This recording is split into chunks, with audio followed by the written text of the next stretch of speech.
Hi ಎಲ್ಲ ವಿದ್ಯಾರ್ಥಿಗಳಿಗೆ educate Karnataka ಚಾನಲ್ಗೆ ಸ್ವಾಗತ. ಸೆಕೆಂಡ್ PUC ಮೊದಲನೇ ಬೋರ್ಡ್ ಎಕ್ಸಾಮ್ ಕಂಪ್ಲೀಟ್ ಆಯಿತು. ರಿವೈಸ್ಡ್ ಕ್ವಶನ್ ಪೇಪರ್ ಪ್ಯಾಟರ್ನ್ ಹಾಗೆ ರಿವೈಸ್ಡ್ ಬ್ಲೂ ಪ್ರಿಂಟ್ ಪ್ರಕಾರ ಎಕ್ಸಾಮ್ ನಡೀತು. ಈಗ second PUC answer paper evaluation ಇದೆ. ಅದ್ರ ಬಗ್ಗೆ ವಿದ್ಯಾರ್ಥಿಗಳು ಹಲವಾರು ಪ್ರಶ್ನೆಗಳನ್ನ ಕೇಳಿದ್ರು. ಅವುಗಳಿಗೆ ಉತ್ತರವನ್ನು ತಿಳ್ಕೊಳ್ತಿದ್ದೀವಿ. ಹಾಗೆ ಆನ್ಸರ್ ಪೇಪರ್ ಇವ್ಯಾಲ್ಯೂಯೇಷನ್ ಹೇಗಾಗತ್ತೆ ಅದನ್ನು ಕೂಡ ತಿಳಿದುಕೊಳ್ತಿದ್ವಿ. ವಿಡಿಯೋನ ಸ್ಟಾರ್ಟ್ ಮಾಡೋಣ. ಮೊದಲಾಗಿ ವಿದ್ಯಾರ್ಥಿಗಳು ಪ್ರಶ್ನೆಗಳನ್ನ ಕೇಳಿದ್ರು. ನಾನೀಗ ಆನ್ಸರ್ ಪೇಪರ್ ಏನಿದೆ ಅದ್ರ ಮೇಲೆ ನಂಬರ್ ಆಫ್ ಪೇಜಸ್ ಯೂಸ್ಡ್ ಅನ್ನ ಬರ್ದಿಲ್ಲ ಅಥವಾ ಬರ್ದಿದ್ರು ಕೂಡ ರಾಂಗ್ ಆಗಿ ಎಂಟ್ರಿ ಮಾಡಿದ್ದೀನಿ. ಈಗ ಆನ್ಸರ್ ಪೇಪರ್ ಅನ್ನ ಇವ್ಯಾಲ್ಯೂಯೇಟ್ ಮಾಡ್ತಾರ ಅಂತ ಕೇಳಿದ್ರು. ಇವ್ಯಾಲ್ಯೂಯೇಟ್ ಮಾಡ್ತಾರೆ, ಏನು ಪ್ರಾಬ್ಲಮ್ ಇಲ್ಲ. ಯಾಕಂತ ಹೇಳಿದ್ರೆ ಈಗ ಒಬ್ಬ ಸ್ಟೂಡೆಂಟ್ ಎಕ್ಸಾಮ್ ಬರೆದಾದ ನಂತರ, ಅಂದ್ರೆ ಎಲ್ಲ ಆನ್ಸರ್ ಬರೆದಾದ ನಂತರ ಅವರ ಆನ್ಸರ್ ಪೇಪರ್ ಮೇಲೆ ಎಕ್ಸಾಮ್ ಹಾಲ್ ಅಲ್ಲಿ ಇರುವಂತಹ ಇನ್ವಿಜಿಲೇಟರ್ ಎಂಡ್ ಸೀಲ್ ಅನ್ನ ಹಾಕಿರ್ತಾರೆ. ಆ ಎಂಡ್ ಸೀಲ್ ಏನಿದೆ, ಆ ಎಂಡ್ ಸೀಲ್ಗಿಂತ ಮೊದಲು ನೀವು ಬರೆದಿರುವಂತಹ ಎಲ್ಲ ಆನ್ಸರ್ಗಳನ್ನ ಚೆಕ್ ಮಾಡ್ತಾರೆ, ಏನೂ ಪ್ರಾಬ್ಲಮ್ ಇಲ್ಲ. ಮತ್ತೆ ಕೆಲವು ವಿದ್ಯಾರ್ಥಿಗಳು ನಾನೀಗ ಆನ್ಸರ್ ಪೇಪರ್ ಅಲ್ಲಿ ಆನ್ಸರ್ ಬರೀಬೇಕಾದ್ರೆ ಕ್ವಶನ್ ಮೇನ್ ಅನ್ನೇ ಬರ್ದಿಲ್ಲ, ಅಂದ್ರೆ ಕ್ವಶನ್ ಮೇನ್ 1, ಕ್ವಶನ್ ಮೇನ್ 2 ಅದನ್ನು ಬರ್ದಿಲ್ಲ. ಹಾಗೆ ಮತ್ತೆ ಕೆಲವು ವಿದ್ಯಾರ್ಥಿಗಳು ಪಾರ್ಟ್ A, ಪಾರ್ಟ್ B ಅದನ್ನ ನಾನು ಮೆನ್ಷನ್ ಮಾಡಿಲ್ಲ. ಈಗ ನನ್ನ ಆನ್ಸರ್ ಪೇಪರ್ನ ಇವ್ಯಾಲ್ಯೂಯೇಟ್ ಮಾಡ್ತಾರೆ ಅಂತ ಕೇಳಿದ್ರೆ ಇವ್ಯಾಲ್ಯೂಯೇಟ್ ಮಾಡ್ತಾರೆ, ಏನು ಪ್ರಾಬ್ಲಮ್ ಇಲ್ಲ. ಸೀರಿಯಲ್ ನಂಬರ್ನ ಕೊಟ್ಟರು, ಅಂದ್ರೆ ಈಗ ಪಾರ್ಟ್ A 1 to 5 ಕ್ವಶನ್ಸ್ ಆದ್ರೆ ಪಾರ್ಟ್ B ದಲ್ಲಿ ಏನಾಗುತ್ತೆ, ಅಥವಾ ಕ್ವಶನ್ ಮೇನ್ 2 ದಲ್ಲಿ ಏನಾಗುತ್ತೆ ಅಂತ ಹೇಳಿದ್ರೆ 6 to 10 ಅಂತ ಬರುತ್ತೆ. ಸೀರಿಯಲ್ ಆಗಿ ಬರ್ತಾ ಇರುತ್ತೆ. ನೀವು ಅಕಸ್ಮಾತ್ ಆಗಿ ಕ್ವಶನ್ ಮೇನ್ ಬರ್ದಿಲ್ಲ ಅಥವಾ part A, part B mention ಮಾಡಿಲ್ಲ ಆದ್ರೂ ಕೂಡ ಕರೆಕ್ಟ್ ಆದ ಕ್ವಶನ್ ನಂಬರ್ ಅನ್ನ ಬರೆದು ಉತ್ತರವನ್ನ ಬರೆದಿದ್ರೆ ಇವ್ಯಾಲ್ಯೂಯೇಟ್ ಮಾಡ್ತಾರೆ, ಏನೂ ಪ್ರಾಬ್ಲಮ್ ಆಗಲ್ಲ. ಸರಿನಾ? ನಂತರ ಈಗ ಇವ್ಯಾಲ್ಯೂಯೇಷನ್ ಪ್ರೊಸೀಜರ್ ಅನ್ನ ತಿಳಿದುಕೊಳ್ತಾ ಹೋಗೋಣ. ಈಗ ಆನ್ಸರ್ ಪೇಪರ್ ಇವ್ಯಾಲ್ಯೂಯೇಷನ್ ಏನಿದೆ ಅದರಲ್ಲಿ 3 ರೀತಿಯ ಅಧಿಕಾರಿಗಳು ಇನ್ವಾಲ್ವ್ ಆಗಿರ್ತಾರೆ. ಅವರು ಯಾರಂತ ಹೇಳಿದ್ರೆ ಇಲ್ಲಿಗ ಅಸಿಸ್ಟೆಂಟ್ ಎಕ್ಸಾಮಿನರ್ ಅಂತ ಇರ್ತಾರೆ, ಅದ್ರ ನಂತರ ಡೆಪ್ಯೂಟಿ ಚೀಫ್ ಎಕ್ಸಾಮಿನರ್ ಅಂತ ಇರ್ತಾರೆ, ಹಾಗೆ ಚೀಫ್ ಎಕ್ಸಾಮಿನರ್ ಅಂತ ಇರ್ತಾರೆ. ನಂತರ ನಿಮ್ಮ ಸೆಕೆಂಡ್ PUC ಎಕ್ಸಾಮ್ ನ ಆನ್ಸರ್ ಪೇಪರ್ ಏನಿದೆ ಅದು ಮಿನಿಮಮ್ 2 ಬಾರಿ ಚೆಕ್ ಮಾಡಲಾಗುತ್ತೆ. ಮೊದಲಿಗೆ ಇಲ್ಲಿಗ ಅಸಿಸ್ಟೆಂಟ್ ಎಕ್ಸಾಮಿನರ್ ಏನ್ ಬರ್ದಿದ್ದೀನಿ ಅವ್ರು ಚೆಕ್ ಮಾಡ್ತಾರೆ. ಸರಿನಾ? ನಿಮ್ಮ ಆನ್ಸರ್ ಪೇಪರ್ ಏನಿದೆ ಅದನ್ನೊಮ್ಮೆ ಚೆಕ್ ಮಾಡ್ತಾರೆ. ಪ್ರತಿ ಆನ್ಸರ್ ಅನ್ನ ಕರೆಕ್ಟ್ ಆಗಿ ಓದಿ ಚೆಕ್ ಮಾಡಿ ಎಷ್ಟು ಮಾರ್ಕ್ಸ್ ಅನ್ನ ಕೊಡಬಹುದು ಆ ಮಾರ್ಕ್ಸ್ ಅನ್ನ ಅಲಾಟ್ ಮಾಡ್ತಾರೆ. ಈಗ ನಿಮ್ಮ ಆನ್ಸರ್ ಪೇಪರ್ ಇವ್ಯಾಲ್ಯೂಯೇಟ್ ಮಾಡಿ ಆದ ನಂತರ, ಅಂದ್ರೆ ಒಮ್ಮೆ ಅಸಿಸ್ಟೆಂಟ್ ಎಕ್ಸಾಮ್ ಏನಿದೆ ಅವರು ಇವ್ಯಾಲ್ಯೂಯೇಟ್ ಮಾಡಿದ ನಂತರ ಅದೇ ಆನ್ಸರ್ ಪೇಪರ್ ಏನಿದೆ ಅದನ್ನ ಮತ್ತೊಮ್ಮೆ ಚೆಕ್ ಮಾಡಲಾಗುತ್ತೆ. ಅದನ್ನ ಡೆಪ್ಯೂಟಿ ಚೀಫ್ ಎಕ್ಸಾಮಿನರ್ ಮಾಡ್ತಾರೆ. ಅವ್ರು ಯಾವ ರೀತಿ ಚೆಕ್ ಮಾಡ್ತಾರೆ ಅಂತ ಹೇಳಿದ್ರೆ ಅವ್ರಿಗೂ ಕೂಡ ಎಲ್ಲ ಕೀ ಆನ್ಸರ್ಸ್ ಗೊತ್ತಿರುತ್ತೆ. ಆನ್ಸರ್ ಅಲ್ಲಿ ಯಾವ್ಯಾವ ಪಾಯಿಂಟ್ ಬರ್ದಿರಬೇಕು ಅದು ಗೊತ್ತಿರುತ್ತೆ. ಸೊ ಅದ್ರ ಆಧಾರದ ಮೇಲೆ ಮಾಡ್ತಾರೆ ಅಂತ ಹೇಳಿದ್ರೆ ಅಸಿಸ್ಟೆಂಟ್ ಎಕ್ಸಾಮಿನರ್ ಏನು ಚೆಕ್ ಮಾಡ್ತಾರೆ ಅದೇ ಪೇಪರ್ನ ಮತ್ತೊಮ್ಮೆ ತೆಗೆದುಕೊಂಡು ಕರೆಕ್ಟ್ ಆಗಿ ಮಾರ್ಕ್ಸ್ ಅಲಾಟ್ಮೆಂಟ್ ಮಾಡಿದಾರಾ ಅಥವಾ ಇಲ್ವಾ ಅದನ್ನ ಚೆಕ್ ಮಾಡ್ತಾರೆ. ನಂತರ ಕೆಲವೊಮ್ಮೆ ಏನಾಗುತ್ತೆ ಅಂತ ಹೇಳಿದ್ರೆ ಅಕಸ್ಮಾತ್ ಆಗಿ ಈಗ ಅಸಿಸ್ಟೆಂಟ್ ಎಕ್ಸಾಮಿನರ್ ಏನಿದೆ ಅವರು ಮಾರ್ಕ್ಸ್ ಅಲಾಟ್ಮೆಂಟ್ ಮಾಡಿದಾಗ ಈಗ ಯಾವ ಒಂದು ಕ್ವಶನ್ ಇದೆ ಅದಕ್ಕೆ ಆನ್ಸರ್ ಬರೆದಕ್ಕೆ 2 ಮಾರ್ಕ್ಸ್ ಕೊಡೋ ರೀತಿ ಇದೆ. ಬಟ್ ಎಕ್ಸಾಕ್ಟ್ ಆಗಿ ಈ ಒಂದು ಕೀ ಆನ್ಸರ್ಸ್ ಅಥವಾ ಸ್ಕೀಮ್ ಆಫ್ ವ್ಯಾಲ್ಯೂಯೇಷನ್ ಪ್ರಕಾರ ಇಲ್ಲ ಅಂತ 1 ಮಾರ್ಕ್ ಕೊಟ್ಟಿದ್ದಾರೆ ಅಂದ್ಕೊಳ್ಳಿ. ಬಟ್ ಅದೇ ಆನ್ಸರ್ಗೆ 2 ಮಾರ್ಕ್ಸ್ ಕೊಡೋ ರೀತಿ ಇದ್ರೆ ಇಲ್ಲಿ ಡೆಪ್ಯೂಟಿ ಚೀಫ್ ಎಕ್ಸಾಮಿನರ್ ಏನಿದ್ದಾರೆ ಅವರು ಚೆಕ್ ಮಾಡಿದಾಗ 2 ಮಾರ್ಕ್ಸ್ ಕೂಡ ಕೊಡ್ತಾರೆ. ಅಂದ್ರೆ ವಿದ್ಯಾರ್ಥಿಗಳು ಹೆಚ್ಚಿನದಾಗಿ ಹೆದರ್ತಾ ಇರ್ತಾರೆ. ಈಗ 2 ಜನ ಚೆಕ್ ಮಾಡ್ತಾರೆ, ಮಾರ್ಕ್ಸ್ ತುಂಬಾ ಕಟ್ ಆಗಿಬಿಟ್ರೆ ಅಂತ ಅಂದ್ಕೊಳ್ತಾ ಇರ್ತಾರೆ. ಬಟ್ ಹಲವಾರು ಬಾರಿ ಏನಾಗುತ್ತೆ ಅಂತ ಹೇಳಿದ್ರೆ ನಿಮಗೆ ಮೊದಲನೇ ಬಾರಿ ಚೆಕ್ ಮಾಡಿದಾಗ ಕಡಿಮೆ ಮಾರ್ಕ್ಸ್ ಬಂದರೂ ಕೂಡ 2ನೇ ಬಾರಿ ಚೆಕ್ ಮಾಡಿದಾಗ ಹೆಚ್ಚಿಗೆ ಮಾರ್ಕ್ಸ್ ಬರೋ ಚಾನ್ಸ್ ಕೂಡ ಇರುತ್ತೆ. ಸೊ ಪಾಸಿಟಿವ್ ಸೈಡ್ ಕೂಡ ಇದೆ ಇದ್ರದ್ದು, ಅದನ್ನು ಕೂಡ ಗಮನದಲ್ಲಿ ಇಟ್ಕೊಳ್ರಿ. ಅದ್ರ ನಂತರ ಈಗ ಹೇಳಿದಲ್ವಾ ನಿಮ್ಮ ಆನ್ಸರ್ ಪೇಪರ್ ಮಿನಿಮಮ್ 2 ಬಾರಿ ಚೆಕ್ ಮಾಡಲಾಗತ್ತೆ. ಅದೇ ಹಲವಾರು ಬಾರಿ ಚೆಕ್ ಮಾಡಿದಾಗ ವಿದ್ಯಾರ್ಥಿಗಳಿಗೆ ಮಾರ್ಕ್ಸ್ ಕೂಡ ಬರುತ್ತೆ. ಕೆಲವೊಮ್ಮೆ ಮಾರ್ಕ್ಸ್ ಕೂಡ ಕಟ್ ಆಗತ್ತೆ ಅಂತ ಹೇಳಿದ್ರೆ ಈಗ ಅಸಿಸ್ಟೆಂಟ್ ಎಕ್ಸಾಮಿನರ್ ಚೆಕ್ ಮಾಡಿದರೆ ಅದರೊಳಗಡೆ ಯಾವುದೊಂದು ಮಾರ್ಕ್ಸ್ ಎಕ್ಸ್ಟ್ರಾ ಕೊಟ್ಬಿಟ್ಟಿದ್ದಾರೆ. ಆ ಟೈಮಲ್ಲಿ ಇಲ್ಲಿಗ ಡೆಪ್ಯೂಟಿ ಚೀಫ್ ಎಕ್ಸಾಮಿನರ್ ಅವ್ರು ಚೆಕ್ ಮಾಡಿದಾಗ ಎಕ್ಸ್ಟ್ರಾ ಮಾರ್ಕ್ಸನ್ನು ಕೊಟ್ಟಿದ್ರೆ ಕಟ್ ಮಾಡ್ತಾರೆ. ಅದೇ ಕಡಿಮೆ ಮಾರ್ಕ್ಸನ್ನು ಕೊಟ್ಟಿದ್ರೆ ಮಾರ್ಕ್ಸ್ ಕೂಡ ಹೆಚ್ಚಾಗತ್ತೆ. ಸರಿನಾ? ಸೊ ನೀವು ಕರೆಕ್ಟಾಗಿ ಆನ್ಸರ್ನ ಬರೆದಿದ್ರೆ ಅದಕ್ಕೆ ಮಾರ್ಕ್ಸ್ ಸಿಗತ್ತೆ. ಅಂದ್ರೆ ಈಗ ನಾವು ಸರಿಯಾಗಿ ಬರೆದಿದ್ದೆ ಮಾರ್ಕ್ಸ್ ಕಟ್ಟಾಗೋಯ್ತು ಆ ರೀತಿ ಆಗಲ್ಲ, ಹೆಚ್ಚಿನದಾಗಿ ಆಗಲ್ಲ. ನೀವು ಏನು ಬರ್ತಿದ್ರು ಅದಕ್ಕೆ ನ್ಯಾಯ ಸಿಗತ್ತೆ, ಅದಕ್ಕೆ ಕರೆಕ್ಟಾಗಿ ಮಾರ್ಕ್ಸ್ ಅಲಾಟ್ ಆಗುತ್ತೆ. ಈಗ ಅಕಸ್ಮಾತ್ ಆಗಿ ಈಗ ಯಾವುದೋ ವಿದ್ಯಾರ್ಥಿಗಳಿಗೆ ನಾನು ಇಷ್ಟು ಚೆನ್ನಾಗಿ ಬರೆದಿದ್ದು ಅದಕ್ಕೆ ಮಾರ್ಕ್ಸ್ ಸಿಕ್ಕಿಲ್ಲ ಅಂತ ಹೇಳಿದ್ರೆ ಅದಕ್ಕೆ ರಿವ್ಯಾಲ್ಯೂಯೇಷನ್ ಅದೇ ರೀತಿ ರೀಟೋಟಲಿಂಗ್ ಅಂತ ಆಪ್ಷನ್ ಇರುತ್ತೆ. ಸರಿನಾ? ಆ ಆಪ್ಷನ್ ಕೂಡ ಇದೆ, ಅದನ್ನು ಯೂಸ್ ಮಾಡ್ಕೊಳ್ಬಹುದು. ಬಟ್ ಹೆಚ್ಚಿನದಾಗಿ ನೀವೇನು ಬರೆದಿದ್ದೀರಾ ಅದಕ್ಕೆ ಕರೆಕ್ಟ್ ಆದ ಮಾರ್ಕ್ಸ್ ಸಿಗುತ್ತೆ. ಹೆಚ್ಚಿಗೆ ಮಾರ್ಕ್ಸು ಸಿಗಲ್ಲ, ಕಡಿಮೆ ಮಾರ್ಕ್ಸು ಸಿಗಲ್ಲ. ನಿಮಗೆ ಬರೆದಿರೋದಕ್ಕೆ ನ್ಯಾಯ ಸಿಗೋ ರೀತಿ ಕರೆಕ್ಟಾಗಿ ಮಾರ್ಕ್ಸ್ ಅಲಾಟ್ಮೆಂಟ್ ಆಗಿರುತ್ತೆ. ಅದೇ ಹಿಂದಿನ ವರ್ಷಗಳಲ್ಲಿ ಕೆಲವು ವಿದ್ಯಾರ್ಥಿಗಳು ಆ ರೀತಿ ಪ್ರಾಬ್ಲಮ್ ಫೇಸ್ ಮಾಡಿದ್ರು, ತುಂಬಾ ಚೆನ್ನಾಗಿ ಬರೆದಿದ್ರು, ಬಟ್ ತುಂಬಾ ಕಡಿಮೆ ಮಾರ್ಕ್ಸ್ ಬಂತು ರಿಸಲ್ಟ್ ಅಲ್ಲಿ. ಅದ್ರ ನಂತರ ರಿವ್ಯಾಲ್ಯೂಯೇಷನ್ ಅಥವಾ ರೀಟೋಟಲಿಂಗ್ಗೆ ಅಪ್ಲೈ ಮಾಡಿದ್ರು, ಅದ್ರ ನಂತರ ಅದೇ ಅವ್ರು ಎಕ್ಸ್ಪೆಕ್ಟ್ ಮಾಡಿದಂಥ ಮಾರ್ಕ್ಸ್ ಕೂಡ ಸಿಕ್ತು. ಸೊ ತುಂಬಾ ಟೆನ್ಷನ್ ಮಾಡ್ಕೊಳ್ಳೋದು ಬೇಡ, ಆಪ್ಷನ್ಸ್ ಇದಾವೆ. ಸರಿ, ಈಗ ಮುಂದಿನ ವಿಷಯಗಳನ್ನ ತಿಳಿದುಕೊಳ್ತಾ ಹೋಗೋಣ. ಮುಂದಿನ ವಿಷಯ ಏನಂತ ಹೇಳಿದ್ರೆ ಈಗ 2 ಬಾರಿ ಅಂತೂ ನಿಮ್ಮ ಆನ್ಸರ್ ಪೇಪರ್ ಚೆಕ್ ಆಗೇ ಆಗುತ್ತೆ. ಈಗ 70 ಮಾರ್ಕ್ಸ್ ಎಕ್ಸಾಮ್ ಏನಾಗುತ್ತೆ, ಈಗ ಸೈನ್ಸ್ ವಿದ್ಯಾರ್ಥಿಗಳು physics, chemistry, biology, computer science ಈ ಎಲ್ಲ ವಿಷಯಗಳ 70 ಮಾರ್ಕ್ಸ್ನ ಎಕ್ಸಾಮ್ ಆಗುತ್ತೆ. ಆ 70 ಮಾರ್ಕ್ಸ್ನ ಎಕ್ಸಾಮ್ನಲ್ಲಿ ವಿದ್ಯಾರ್ಥಿಗಳಿಗೆ 63ಗಿಂತ ಹೆಚ್ಚು ಮಾರ್ಕ್ಸ್ ಬಂದರೆ, 63ಕ್ಕಿಂತ ಹೆಚ್ಚು ಮಾರ್ಕ್ಸ್ ಬಂದರೆ ನಿಮ್ಮ ಆನ್ಸರ್ ಪೇಪರ್ 3 ಬಾರಿ ಚೆಕ್ ಆಗುತ್ತೆ.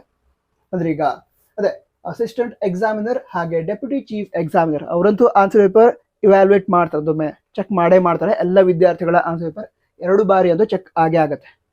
ಅದೇ ಈಗ ಸೈನ್ಸ್ ವಿದ್ಯಾರ್ಥಿಗಳು ಫಿಸಿಕ್ಸ್, ಕೆಮಿಸ್ಟ್ರಿ ಮತ್ತು ಯಾವ್ದು ಹೇಳಿದೆ ನಾನು ಬಯಾಲಜಿ, ಕಂಪ್ಯೂಟರ್ ಸೈನ್ಸ್, ಎಲೆಕ್ಟ್ರಾನಿಕ್ಸ್ ಇದಕ್ಕೆ 70 ಮಾರ್ಕ್ಸ್ನ ಎಕ್ಸಾಮ್ನಲ್ಲಿ 63ಗಿಂತ ಹೆಚ್ಚಿನ ಮಾರ್ಕ್ಸ್ನ ತೆಗೆದುಕೊಂಡ್ರೆ ಮತ್ತೊಮ್ಮೆ ಚೀಫ್ ಎಕ್ಸಾಮಿನರ್ ಕೂಡ ಅದನ್ನು ಚೆಕ್ ಮಾಡ್ತಾರೆ. ಚೀಫ್ ಎಕ್ಸಾಮಿನರ್ ಕೂಡ ಅದನ್ನು ಚೆಕ್ ಮಾಡ್ತಾರೆ, ಕರೆಕ್ಟಾಗಿ ಮಾರ್ಕ್ಸ್ ಅಲಾಟ್ ಆಗಿದೆಯಾ ಅಥವಾ ಇಲ್ವಾ ಅಂತ. ಸರಿನಾ?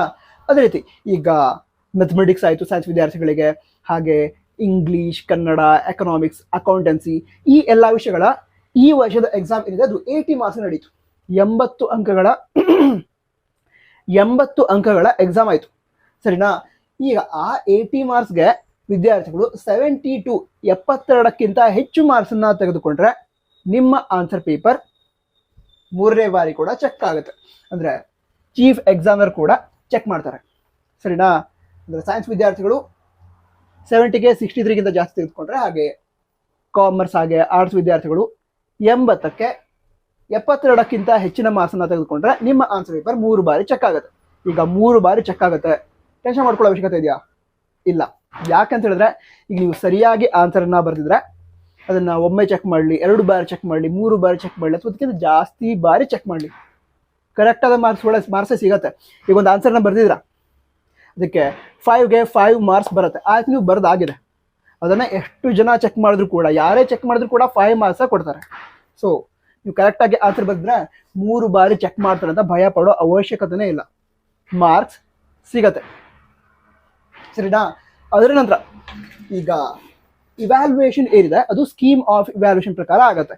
ಅಂದ್ರೆ ಈಗ ಇಲ್ಲಿ ಹೇಳಿದೆ ಅಲ್ವಾ, ಅಸಿಸ್ಟೆಂಟ್ ಎಕ್ಸಾಮಿನರ್ ಮೊದಲೇ ಬಾರಿ ಚೆಕ್ ಮಾಡ್ತಾರೆ ಅಂತ, ಅವರು ಸ್ಕೀಮ್ ಆಫ್ ಇವ್ಯಾಲ್ಯೂಯೇಷನ್ ಪ್ರಕಾರ ಇವ್ಯಾಲ್ಯೂಯೇಟ್ ಮಾಡ್ತಾರೆ. ಈಗ ಸ್ಕೀಮ್ ಆಫ್ ಇವ್ಯಾಲ್ಯೂಯೇಷನ್ ಅಂದ್ರೆ ನಿಮ್ಗೆ ಐಡಿಯಾ ಇರುತ್ತೆ. ಸ್ಕೀಮ್ ಆಫ್ ಇವ್ಯಾಲ್ಯೂಯೇಷನ್ ಅಂತ ಹೇಳಿದ್ರೆ ಈಗ ನಿಮ್ಮ ಕ್ವಶನ್ ಪೇಪರ್ ಏನಿದೆ ಆ ಕ್ವಶನ್ ಪೇಪರಲ್ಲಿ ಇರುವಂತಹ ಎಲ್ಲ ಕ್ವಶನ್ಗಳಿಗೆ ಕೀ ಆನ್ಸರ್ಸ್ ಏನು ಅದನ್ನು ನೀಡಿರ್ತಾರೆ ಇವ್ಯಾಲ್ಯೂಯೇಟ್ ಮಾಡ್ತಿರುವಂತಹ ಲೆಕ್ಚರರ್ಸ್ಗೆ. ಅದೇ ರೀತಿ ಆನ್ಸರಲ್ಲಿ ಯಾವ್ಯಾವ ಪಾಯಿಂಟ್ಸ್ ಹಾಗೆ ಯಾವ್ಯಾವ ಸ್ಟೆಪ್ಸ್ ಇರಬೇಕು ಅದನ್ನು ಕೂಡ ಮೆನ್ಷನ್ ಮಾಡಿರ್ತಾರೆ. ಅಂದ್ರೆ ಈ ಒಂದು ಪರ್ಟಿಕ್ಯುಲರ್ ಸ್ಟೆಪ್ಗೆ 1 ಮಾರ್ಕ್, ಅದರ ನೆಕ್ಸ್ಟ್ ಸ್ಟೆಪ್ ಅನ್ನು ಬಂದರೆ ಅದಕ್ಕೆ ಮತ್ತೊಂದು ಮಾರ್ಕ್, ಈ ರೀತಿ ಮಾರ್ಕ್ಸ್ ಅಲಾಟ್ಮೆಂಟ್ ಕೂಡ ಇರುತ್ತೆ. ಅದನ್ನು ಸ್ಕೀಮ್ ಆಫ್ ಇವ್ಯಾಲ್ಯೂಯೇಷನ್ ಕರೀತಾರೆ. ಅದರ ಪ್ರಕಾರ ನಿಮ್ಮ ಆನ್ಸರ್ ಪೇಪರ್ ಇವ್ಯಾಲ್ಯೂಯೇಷನ್ ಆಗುತ್ತೆ. ಈಗ ಅಕಸ್ಮಾತಾಗಿ ಯಾವುದೋ ವಿದ್ಯಾರ್ಥಿ ಆನ್ಸರ್ನ ಮೀನಿಂಗ್ ಕರೆಕ್ಟ್ ಇದೆ, ನಂತರ ಸರಿಯಾದ ಕೀವರ್ಡ್ನ ಯೂಸ್ ಮಾಡಿದ್ದಾರೆ, ಹಾಗಿದ್ದಾಗ ನೀವು ಎಕ್ಸಾಕ್ಟ್ ಆಗಿ ಸ್ಕೀಮ್ ಆಫ್ ಇವ್ಯಾಲ್ಯೂಯೇಷನ್ ಪ್ರಕಾರ ಬರದೇ ಇದ್ರೂ ಕೂಡ ನಿಮಗೆ ಫುಲ್ ಮಾರ್ಕ್ಸ್ ಸಿಗುತ್ತೆ. ಅರ್ಥ ಆಯ್ತಾ? ಅಂದ್ರೆ ಒಂದು ಕ್ವಶನ್ ಇದೆ, ಇಲ್ಲಿಗ ಸ್ಕೀಮ್ ಆಫ್ ಇವ್ಯಾಲ್ಯೂಯೇಷನ್ ಆನ್ಸರ್ನ ಕೊಟ್ಟಿದ್ದಾರೆ, ಸ್ಟೆಪ್ಸನ್ನು ಕೂಡ ಕೊಟ್ಟಿದ್ದಾರೆ. ಸೊ ನೀವು ಸರಿಯಾದ ಕೀವರ್ಡ್ಸನ್ನು ಯೂಸ್ ಮಾಡಿಕೊಂಡು ಸರಿಯಾದ ಅರ್ಥ ಬರೆಯೋ ರೀತಿ ಆನ್ಸರ್ನ ಬರೆದಿದ್ರೆ ಫುಲ್ ಮಾರ್ಕ್ಸ್ ಸಿಗುತ್ತೆ.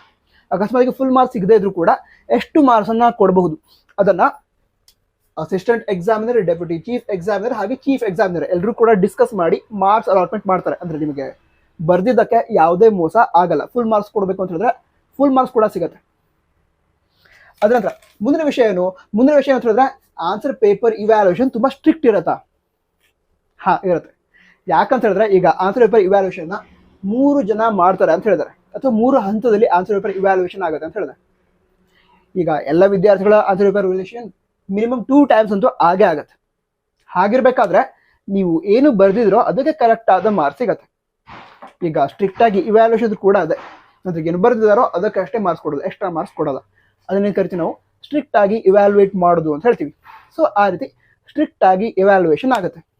ಬಟ್ ಕೆಲವೊಮ್ಮೆ ಏನಾಗುತ್ತೆ ಅಂತ ಹೇಳಿದ್ರೆ ಈಗ ಸೈನ್ಸ್ ವಿದ್ಯಾರ್ಥಿ 70ಗೆ 21 ಮಾರ್ಕ್ಸ್, 21 ಮಾರ್ಕ್ಸ್ ಪಾಸಿಂಗ್ ಮಾರ್ಕ್ಸ್ ಆಗಿರುತ್ತೆ. ಈಗ ಅವರು 70ಗೆ 20 ಮಾರ್ಕ್ಸನ್ನು ಪಡೆದುಕೊಂಡಿದ್ದಾರೆ, 1 ಮಾರ್ಕ್ಸ್ ಬಿದ್ದರೆ ಪಾಸ್ ಆಗ್ತಾರೆ. ಆ ರೀತಿ ಇದ್ದಾಗ ಏನಾಗುತ್ತೆ ಅಂತ ಹೇಳಿದ್ರೆ ನಿಮ್ಮ ಆನ್ಸರ್ ಪೇಪರನ್ನು ಅಂದರೆ 20 ಮಾರ್ಕ್ಸ್ ಬಿದ್ದಿದೆ ಅಂದ್ಕೊಳ್ಳಿ, ಮತ್ತೊಮ್ಮೆ ನೋಡ್ತಾರೆ, ಎಲ್ಲಾದರೂ ಮಾರ್ಕ್ಸ್ ಕೊಡೋ ರೀತಿ ಇದೆಯಾ ಅಂತ ನೋಡ್ತಾರೆ. ಮಾರ್ಕ್ಸ್ ಕೊಡೋ ರೀತಿ ನೀವು ಬರೆದಿದ್ರೆ ಎಲ್ಲಾದರೂ ಒಂದು ಕಡೆ ಮಾರ್ಕ್ಸ್ ಕೊಡೋ ರೀತಿ ಇದ್ದರೆ ಅದಕ್ಕೆ ಮಾರ್ಕ್ಸ್ ಕೊಟ್ಟು ಪಾಸ್ ಮಾಡ್ತಾರೆ. ಹಾಗಂತ ನಿಮಗೆ ಮತ್ತೆ 1 ಮಾರ್ಕ್ ಕೂಡ ಕೊಡೋದಕ್ಕೆ ಆಗಲ್ಲ, ಪೇಪರಲ್ಲಿ ಆ 20 ಮಾರ್ಕ್ಸ್ ಬಿಟ್ಟು ಮತ್ತೇನೂ ಇಲ್ಲ, ಆ ರೀತಿ ಅಂತ ಹೇಳಿದ್ರೆ ಮಾರ್ಕ್ಸ್ ಕೊಡೋದಕ್ಕೆ ಆಗಲ್ಲ. ಬಟ್ ಅಲ್ಲಿ ನೀವು ಏನಾದರೂ ಮಾರ್ಕ್ಸ್ ಕೊಡೋ ರೀತಿ ಬರೆದಿದ್ರೆ, ಅಂದರೆ ಕ್ವಶನ್ ರಿಲೇಟೆಡ್ ಏನಾದರೂ ಬರೆದಿದ್ರೆ ಅದಕ್ಕೆ 1 ಮಾರ್ಕ್ ಕೊಡೋ ರೀತಿ ಇದೆ ಅಂತ ಹೇಳಿದ್ರೆ ಮಾರ್ಕ್ಸನ್ನು ಕೊಡ್ತಾರೆ. ಅಂದರೆ ಪಾಸ್ ಆಗುವ ವಿದ್ಯಾರ್ಥಿಗಳಿಗೆ ತುಂಬ ಹೆಲ್ಪ್ ಆಗುತ್ತೆ. ಬಟ್ ಈಗ ಯಾವ ವಿದ್ಯಾರ್ಥಿಗಳು ತುಂಬ ಒಳ್ಳೆ ಸ್ಕೋರ್ ಮಾಡ್ಬೇಕಂತಿರ್ತಾರೆ, ಅವರ ಇವ್ಯಾಲ್ಯೂಯೇಷನ್ ಏನಿದೆ ತುಂಬ ಸ್ಟ್ರಿಕ್ಟ್ ಅಂದರೆ ತುಂಬ ಸ್ಟ್ರಿಕ್ಟಾಗಿ ಆಗುತ್ತೆ, ಎಕ್ಸ್ಟ್ರಾ ಮಾರ್ಕ್ಸ್ ಸಿಗೋದೇ ಇಲ್ಲ. ಬಟ್ ಜಸ್ಟ್ ಪಾಸ್ ಆಗ್ತಾ ಇರ್ತಾರಲ್ವಾ ಅವ್ರಿಗೆ ಹೆಲ್ಪ್ ಆಗೇ ಆಗುತ್ತೆ. ಅದ ನಂತರ ನೆಕ್ಸ್ಟ್ ಏನು ಅದನ್ನು ತಿಳ್ಕೊಳ್ತಾರೆ. ಇಲ್ಲೀಗ ಗ್ರೇಸ್ ಮಾರ್ಕ್ಸನ್ನ ಕೊಡ್ತಾರ. ಈಗ ಈ ಒಂದು ಕೀ ಆನ್ಸರ್ಸನ್ನು ರಿಲೀಸ್ ಮಾಡಾಯಿತು.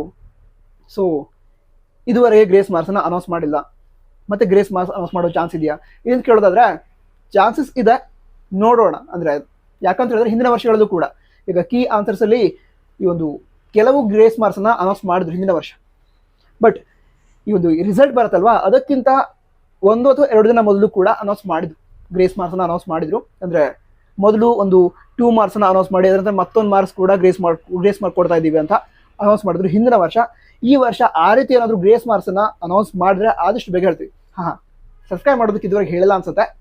ಸಬ್ಸ್ಕ್ರೈಬ್ ಮಾಡದಿದ್ರೆ ತಪ್ಪದೆ ಸಬ್ಸ್ಕ್ರೈಬ್ ಮಾಡಿ, ಯಾಕಂತೇಳಿ ಮುಂದಿನ ದಿನಗಳಲ್ಲೂ ಕೂಡ ಎಲ್ಲ ಇನ್ಫಾರ್ಮೇಷನ್ಸನ್ನು ಆದಷ್ಟು ಬೇಗ ಹೇಳ್ತೀವಿ. ಅದ್ರ ನೆಕ್ಸ್ಟ್ ಏನೋ ತಿಳ್ಕೊಳ್ಳೋದಾದ್ರೆ, ಈಗ ಎಲ್ಲರೂ ಪಾಸ್ ಮಾಡ್ತಾರಾ? ಹೇಗಾಗುತ್ತೆ ಎಲ್ಲರೂ ಪಾಸ್ ಮಾಡೋದಕ್ಕೆ? ಆಗಲ್ಲ. ಈಗ ನೀವೇನಾದ್ರು ಬರ್ದಿದ್ರ ಅಂತ ಹೇಳಿದ್ರೆ ಪಾಸ್ ಮಾಡ್ತಾರೆ. ಅಂದರೆ ನೀವು 20 ಅದು ಹೇಳಿದ್ರಲ್ವಾ 21 ಪಾಸಿಂಗ್ ಮಾರ್ಕ್ಸ್ ಆಗಿರುತ್ತೆ. ಸೊ ಅದಕ್ಕೆ ನೀವು 20 ಮಾರ್ಕ್ಸ್ ತೆಗೆದುಕೊಂಡಿದ್ರೆ ಚೆಕ್ ಮಾಡ್ತಾರೆ, ಮತ್ತೆಲ್ಲರೂ ಮಾರ್ಕ್ಸ್ ಕೊಡೋ ರೀತಿ ಇದ್ರೆ ಮಾರ್ಕ್ಸ್ ಕೊಟ್ಟು ಪಾಸ್ ಮಾಡ್ತಾರೆ. ಅದೇ ಈಗ 80 ಮಾರ್ಕ್ಸ್ನ ಎಕ್ಸಾಮ್ ಏನಿದೆ ಅದಕ್ಕೆ 24 ಪಾಸಿಂಗ್ ಮಾರ್ಕ್ಸ್ ಆಗಿರುತ್ತೆ. ಸೊ ಯಾವುದಾದ್ರು ವಿದ್ಯಾರ್ಥಿಗಳು 23 ತೆಗೆದುಕೊಂಡಿದ್ದಾರೆ, ಮತ್ತೊಮ್ಮೆ ಚೆಕ್ ಮಾಡ್ತಾರೆ ಪೇಪರಲ್ಲಿ ಎಲ್ಲಾದರೂ ಮಾರ್ಕ್ಸ್ ಕೊಡೋ ರೀತಿ ಇದೆಯಾ ಅಂತ. ಮಾರ್ಕ್ಸ್ ಕೊಡೋ ರೀತಿ ಇದ್ರೆ 1 ಮಾರ್ಕ್ ಕೊಟ್ಟು ಪಾಸ್ ಮಾಡ್ತಾರೆ.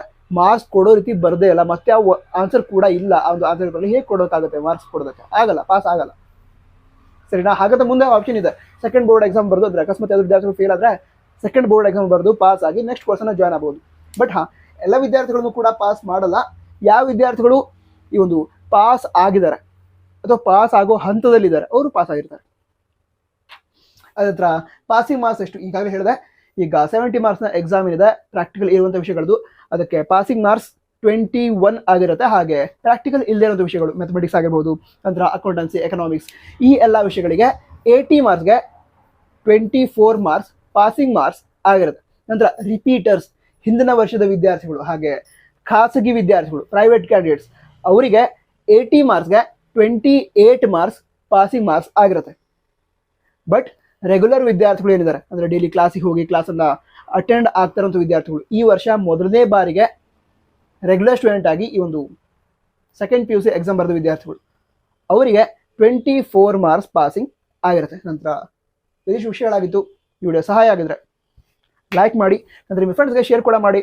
All the best. ಜೈ ಹಿಂದ್, ವಂದೇ ಮಾತರಂ.